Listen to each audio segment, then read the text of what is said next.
Once upon a time, there was a young woman named Maya.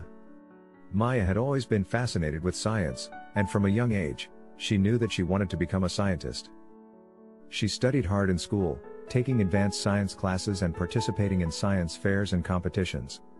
And when she graduated high school, she was accepted into one of the most prestigious universities in the country to study science. But college was harder than Maya had anticipated.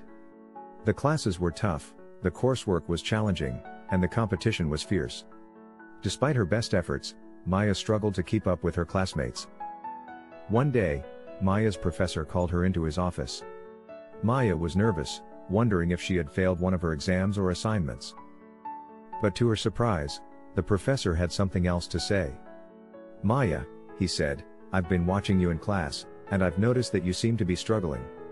Is there something going on?" Maya hesitated, but then she confided in the professor. She told him that she felt like she wasn't good enough, that she was struggling to keep up with her classmates, and that she was beginning to doubt herself and her abilities. The professor listened patiently, and then he told Maya a story. He told her about a beautiful diamond that had been hidden away in a dark cave for years, its worth unknown to the world. For years, the diamond lay there, undiscovered and unknown. But even though no one knew about it, it was still a valuable and precious gem. And then, one day, a miner stumbled upon the diamond. He was amazed by its beauty and value, and he took it out of the cave and brought it into the light. Suddenly, everyone wanted to see the diamond. People from all over the world came to admire it, and it became famous overnight. But here's the thing, the professor said. Even before it was discovered, the diamond was still a valuable and precious gem.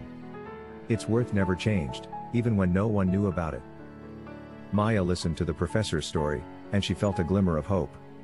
Maybe, just maybe, she was like that diamond. Maybe her worth didn't depend on whether or not she was successful or famous. And so, Maya began to work even harder. She poured herself into her studies, determined to become the best scientist she could be. And slowly but surely, she began to see the results of her hard work. She started to get better grades, and her professors began to take notice of her hard work and dedication. And soon enough, Maya found herself becoming a respected and admired scientist in her own right. Looking back on that conversation with her professor, Maya realized that he had been right all along. Her worth didn't depend on whether or not she was successful or famous. She was valuable and precious just the way she was, and her potential was limitless.